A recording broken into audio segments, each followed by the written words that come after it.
할렐루야. 오늘은 수요예배 말씀을 동영상으로 나누도록 하겠습니다. 잠깐 기도하고 말씀을 나누도록 하겠습니다. 하나님 우리 아버지 감사합니다. 이 시간도 저희들 하나님의 은혜의 말씀을 바라볼 수 있도록 또 마음에 새길 수 있도록 인도하여 주옵소서. 이제 코로나가 극심해서 많은 사람들이 어려움을 당하고 있습니다. 또 목숨이 위태한 사람들도 있고 질병 때문에 이동이 제한되고 또 경제활동이 제한되고 또 모임이 제한되어서 힘이 들어하는 사람도 많이 생겼습니다. 또 교회들도 어려움이 생겨서 이제 집회를 할 수 없고 동영상으로 예배할 수밖에 없는 그런 어려운 처지에 있는 교회들도 많이 있습니다. 또 동영상 예배 자체도 할 수 없이 살아가는 많은 사람도 있습니다. 하나님이 도와주셔서 어떠한 어려움에 처지에 있든지 하나님의 백성을 지켜주시고 특별히 이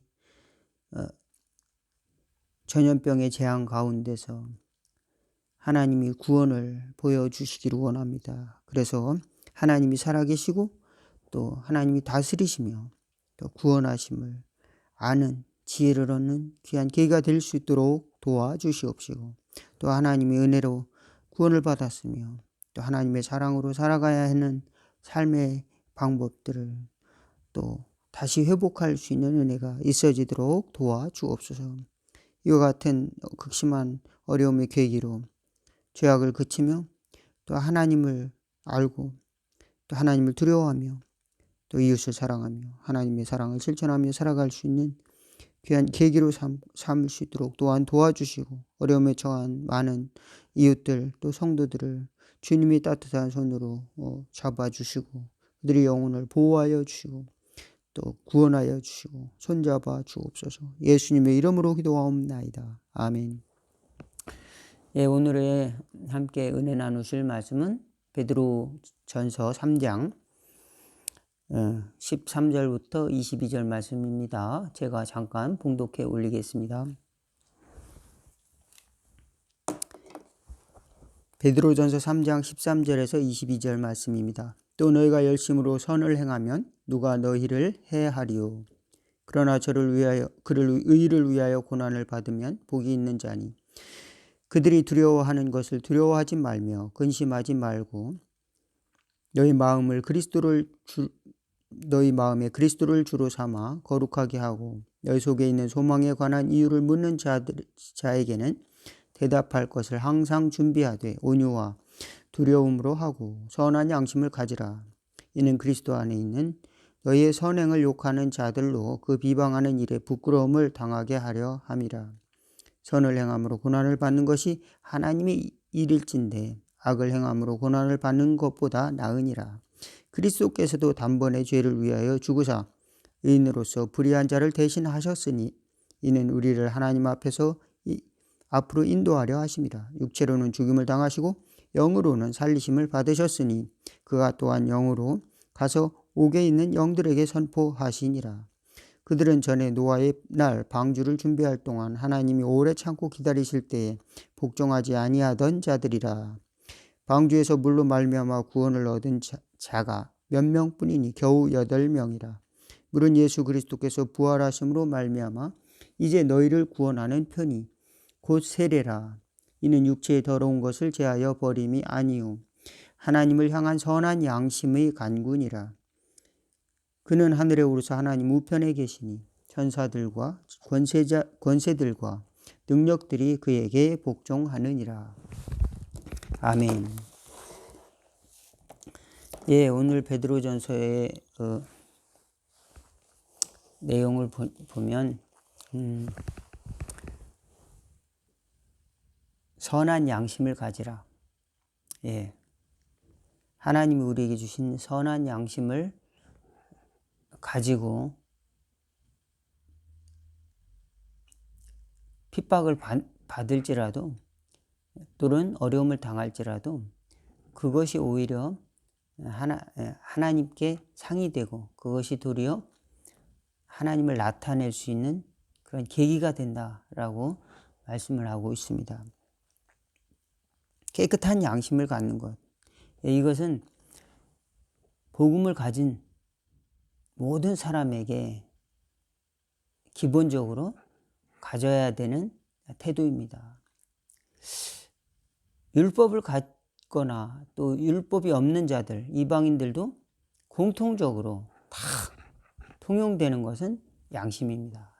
특별히 선한 양심입니다. 그러나 율법을 가졌다는 자들은 그 선한 양심을 율법으로 대체해 버렸습니다. 난 율법을 지키니까 난 의로운 자야. 그러면서 하나님이 주신 선한 양심을 잊어버렸습니다. 그리고 이방인들은 양심을 따라 살려고 노력하다가 그 미치지 못하는 거예요. 도저히 양심대로 살면은 세상을 살아갈 수가 없는 거예요. 그러니까 적당히 타협하고 그 양심이 부패해졌습니다. 그래서 그 양심을 부패해진 양심을 가리기 위해서 헛된 것을 찾아 구하죠. 그래서 이방인이나 유대인이나 다 모든 사람이 죄를 범하였음에 하나님의 영광에 이르지 못하였다. 로마서 3장 23절을 말씀하고 있습니다.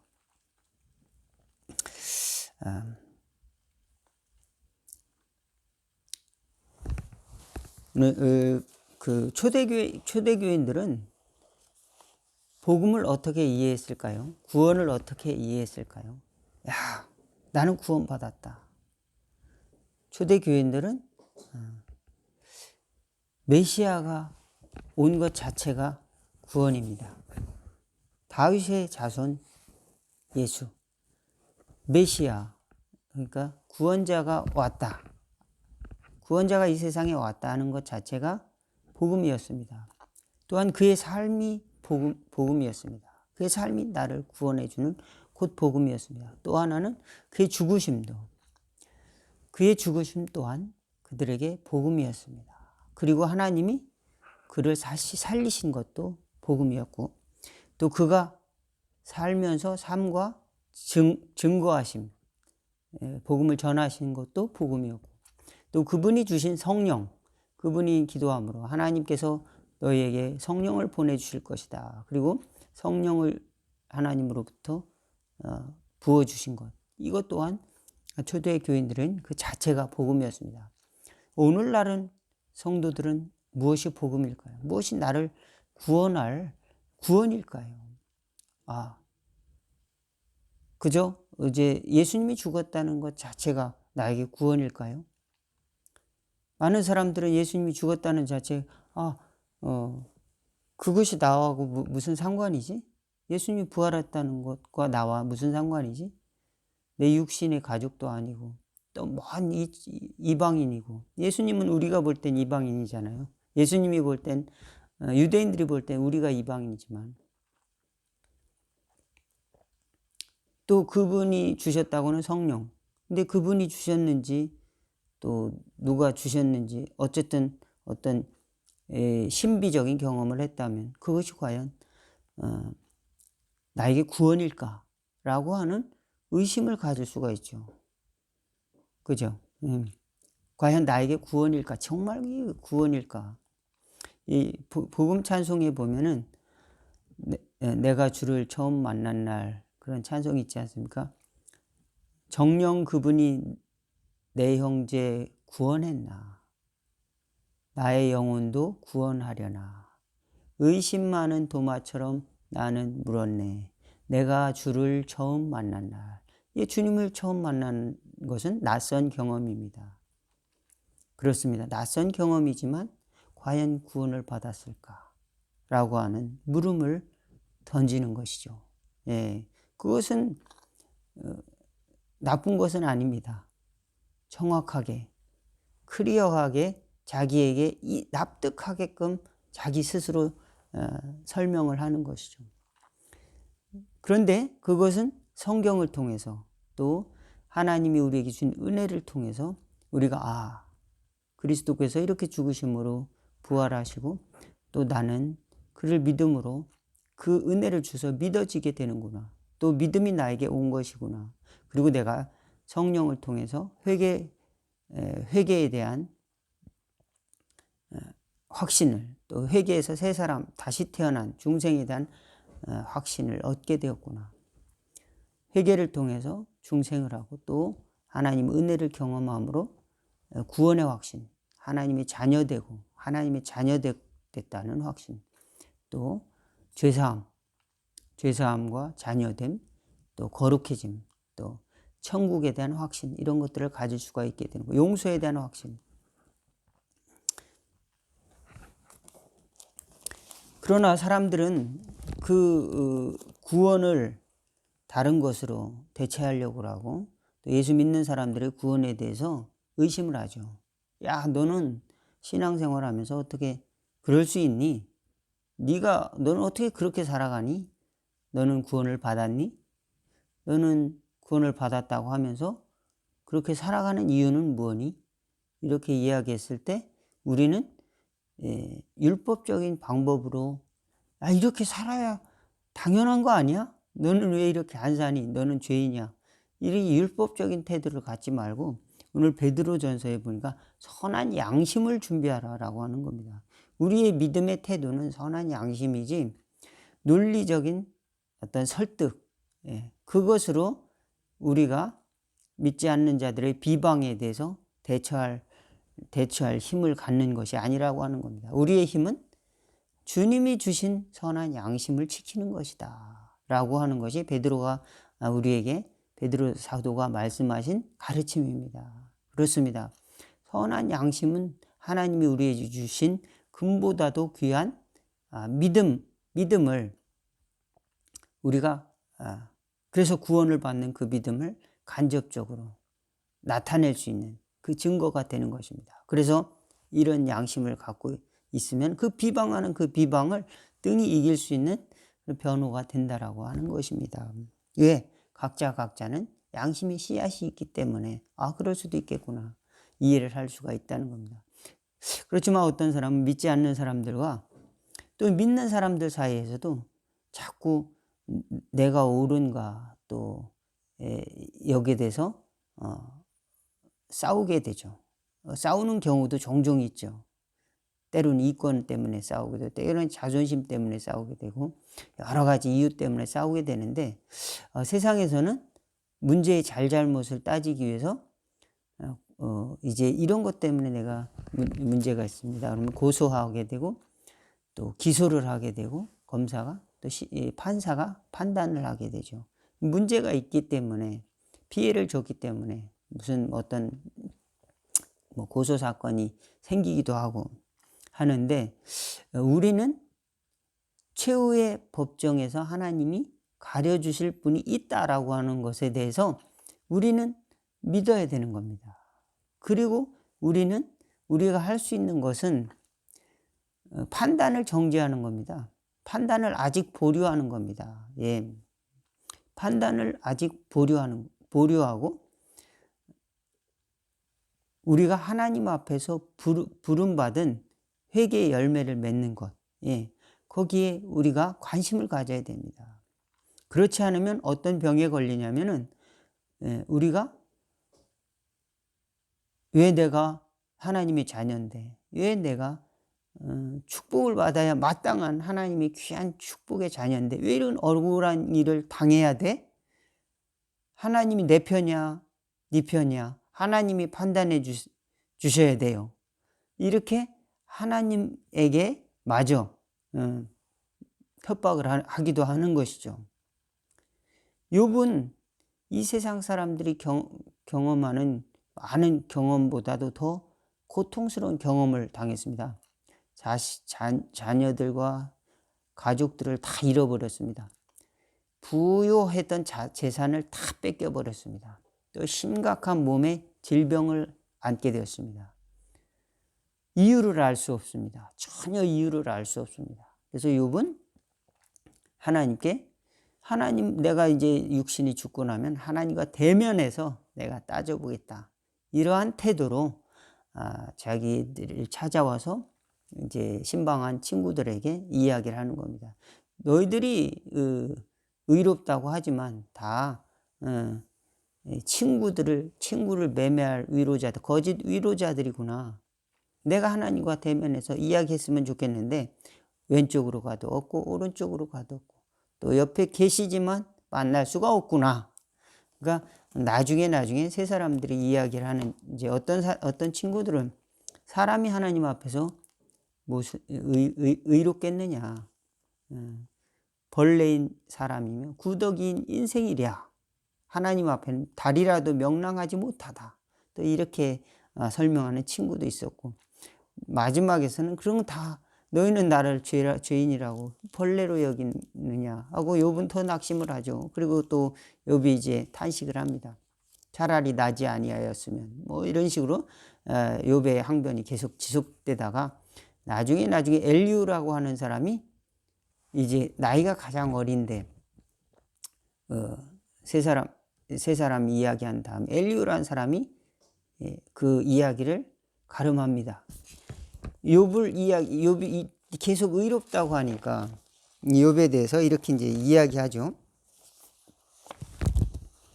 욥기서 35장 5절에서 8절에 그런 이야기가 나옵니다. 그대가 의로운들 하나님께 무엇을 드리겠으며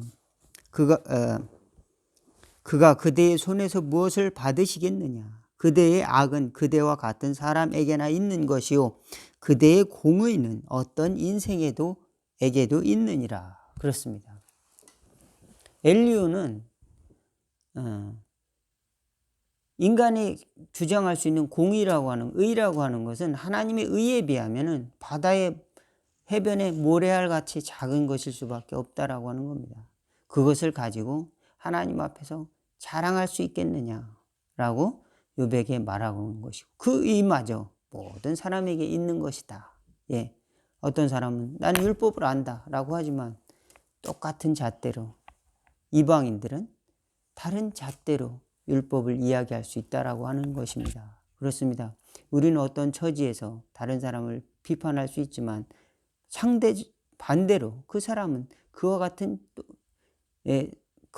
똑같은 논리로 또 비판할 수도 있는 것입니다. 그러므로 우리는 비판보다는 또 심판의 자리에 앉기보다는, 모세의 자리에 앉기보다는 우리는 그것들을 정죄하고 회개의 열매를 맺는 삶에 관심을 갖는 것이 신자가 지혜롭게 살아가는 방법이다. 말씀을 드립니다. 오늘 본문의 말씀, 베드로 말씀처럼 하나님께서는 인내한 자, 그리고 인내하는 자들은 하나님께서 귀하게 보시고 마지막에 축복해 주시는 것을 알 수가 있습니다.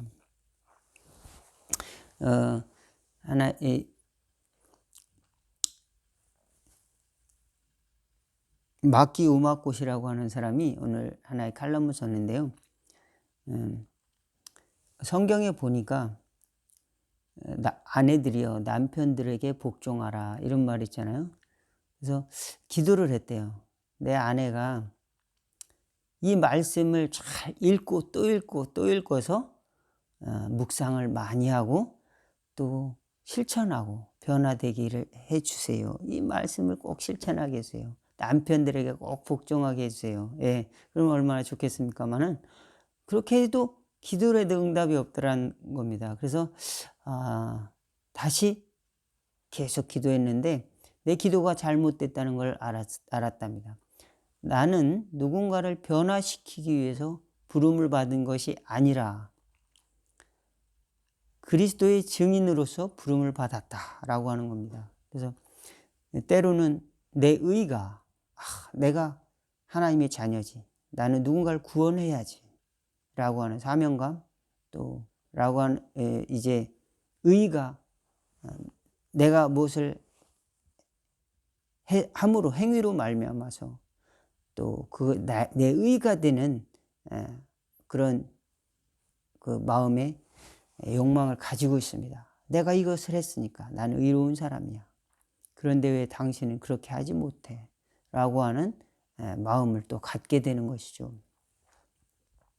그런데 이 우마꽃이라고 하는 사람이 기도를 하다 보니까 나는 그리스도의 증인일 뿐이지, 주님이 역사하시는 증거를 할 수 있는 보조자요, 또 나타내시고 주님이 역사하시는 일에 기뻐하는 자, 종일 뿐이지, 의를 행하는, 의를 창조하는, 의를 부어내리는 자가 아니라고 하는 겁니다. 그러므로 우리의 의는 하나님으로부터 주어진 수여받은 의지, 우리의 행위로 말미암은 우리 스스로 만들어낸 근원적인 창조자로서의 의가 아니라고 하는 겁니다. 그리스도의 의로부터 우리는 용납되어진 의인이라고 하는 것입니다. 의로 인정된 사람이고 또 의인이 되었다라고 하는 겁니다. 예, 그렇습니다. 우리는 사랑할 수 있는 자유, 또 헌신하고 또 순종할 수 있는 자유, 의를 하나님으로부터 은혜를 받아서 그 의를 증언할 수 있는, 증거할 수 있는 자유, 복음을 증거할 수 있는 자유. 여기 보니까 아름다운 방법, 그 방법으로 우리는 그리스도를 나타내는 것입니다. 그래서 이사야서에 보니까 복음을, 아름다운 소식을 전하는 자들의 아름답도다, 복음을 전하는 자들의 발이, 복음을 전하기 위해서 산을 넘는 자들이 발이여 함과 같으니라, 그런 말씀이죠. 복음을 전하기 위해서 산을 넘는다. 그것은 어떤 의미가 있을까요? 기쁘게, 자원해서 기쁘게 복음을 전한다. 누가 시켜서 억지로 하는 것이 아니라, 율법적인 행위가 아니라 자원해서 기쁘게 하는 것은 얼마나 아름다운 걸까요? 그 다음에 평화의 복음. 그렇습니다. 하나님이 다스리신다. 하나님이 평화를 주신다. 하나님이 화해를 주신다라고 하는 복음. 그러므로 우리는 신앙생활을 하면서 믿지 않는 자들에게 이 논리적인 논쟁이라든지 그런데 휘말릴 필요가 없습니다. 때로는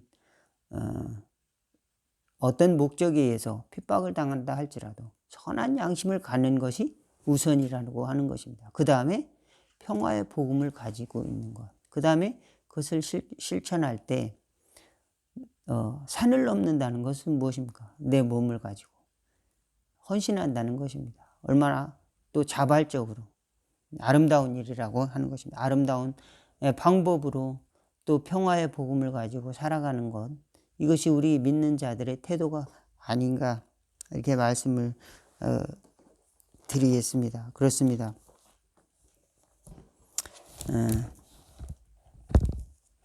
우리가 하나님 앞에서 우리가 다른 사람을 평가하고 심판하기에 앞서서 그것은 하나님이 하실 일이고, 우리는 그에 앞서서 하나님 앞에서, 하나님이 우리에게 은혜를 주셨다, 그 다음에 그 앞에서 사는 삶의 방식이 어떤 것인가, 우리가 어떻게 전도를 하고 누군가를 구원하고 세계를 구원해야 한다면 먼저 하나님 앞에서 나는 어떤 존재인가 다시 돌아볼 수 있는 힘이 필요합니다. 그것을 돌아보지 못할 때는 때로는 우리가 잘못된 길로 갈 수가 있습니다. 나는 옳고 너는 그르다라고 하는 병에 걸릴 수가 있습니다. 그러므로 복음은 나는 옳고 너는 그르다가 아니라 옳고 그름을 정죄하고 하나님의 그리스도의 증인이 되는 태도를 갖는 것, 또 그것을 하나님께 맡기는 것, 또 말씀을 믿는 것, 방법론의 차이가 있는 것입니다. 말씀을 믿고 살아가는 것입니다. 말씀을 믿고 그것을 양심으로 깨달아 알아가는 진리를 통해서 우리는 하나님 앞에 나가고 또 그것을 증거하는 방식을 우리가 취하는 것이 지혜로운 신앙의 삶이라 말씀을 드립니다. 우리 잠깐 기도하고 오늘 말씀을 여기까지 전하도록 하겠습니다. 기도하겠습니다. 하나님 아버지, 우리는 때로 살아가면서 옳고 그른 것을 가려내기를 원하고 잘못된 것은 고치기를 원합니다. 정말로 괴로울 때가 많이 있습니다. 잘못된 것이 판을 치는 세상에서 이제 하나님이 어디 계신가? 하나님이 좀 이것을 바꿔주십시오 라고 할 때도 있습니다.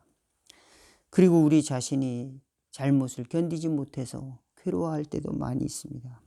그러나 그것보다도 더 중요한 것이 우리가 죄인 되었고 죽었을 때 그리스도께서 죄인을 위하여 십자가에 죽으셨음을 다시 기억하고 그리스도의 은혜를 다시 기억하며 그분의 부활과 전하신 메시지를 기억함으로 우리도 용서의 삶을 또 회개의 열매를 맺는 아름다운 삶을 살아갈 수 있도록 도와주시고 우리가 살아가는 동안 평화의 복음을 가지고 또 아름다운 복음의 삶을 실천할 수 있는 용기와 힘을 더하여 주시기를 원하옵나이다. 우리의 부르심을 잘 생각할 때 우리 심령에 이해력을 넘어서 강 같은 평화를 내려주시기 원합니다. 우리의 논리를 넘어서 하나님이 주신 은혜를 경험하길 원하고 평화를 경험하길 원하며 또 우리 목적과 또 이루고자 하는 성취에 대한 야망보다도 하나님이 주신 거룩한 사랑을 먼저 더 경험하게 하여 주시고 그것을 통해서 우리는 기쁘고 자발적으로 우리의 삶에서 하나님의 은혜가 나타나는 축복의 통로가 될 수 있도록 그러므로 우리 이웃을 향한 구원의 소망이 끊어지지 않도록 인도하여 주시고 우리 영혼을 구원 또한 하나님께 전적으로 맡길 수 있는 저희들이 될 수 있도록 인도하여 주옵소서. 예수님의 이름으로 기도하옵나이다. 아멘. 오늘 말씀은 여기까지 마치겠습니다. 감사합니다.